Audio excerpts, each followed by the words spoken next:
boy is back, 'cause you know he's the white boy. The Daily Mail effect, which you might also call the Fox News effect, is when people gain this irrational level of fear about certain things. In the case of the Daily Mail effect, it's, that newspaper is constantly pummeling you with bad stories about immigrants and youth crime and chav culture and gangs and all the rest of it. So, if that was your only news outlet, then you would gather the impression that the world is this crime-ridden hellhole.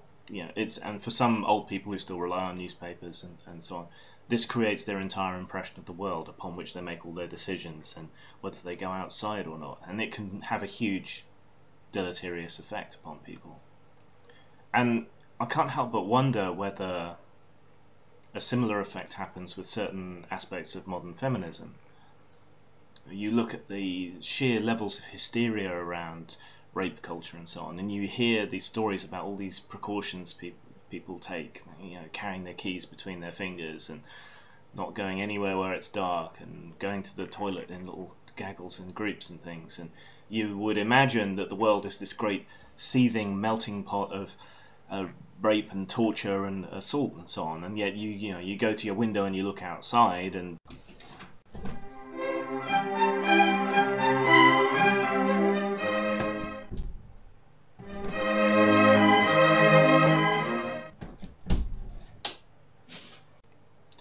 so at some point you've got to ask yourself whether these behaviours and these attitudes, whether this perception of the outside world is accurate.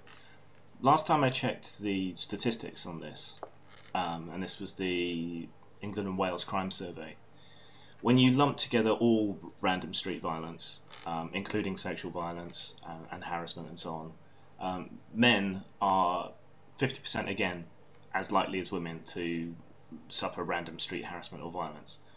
And yet you don't see men engaging in the same kind of degree of protective behaviour. You don't see men holding hands and skipping to the toilets. You don't see men, crossing the street when they see another man, things like that. And so you have to ask yourself, I guess, who's got it right here? And chicken and egg. Is it the behaviour that reduces this, or is the behaviour an irrational response to an extremely rare occurrence? I mean, we've all got stories, and this isn't meant to denigrate the fact that shit does indeed happen, but what level is the proportionate rational response to this kind of risk? And are these behaviours and actions rational? Do they make sense? Does it make sense to do all this?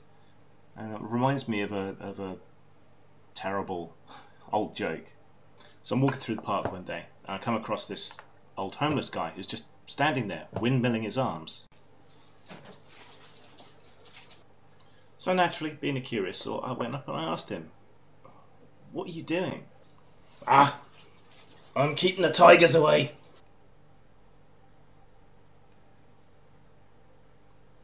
"But I don't see any tigers." "You see? It's working."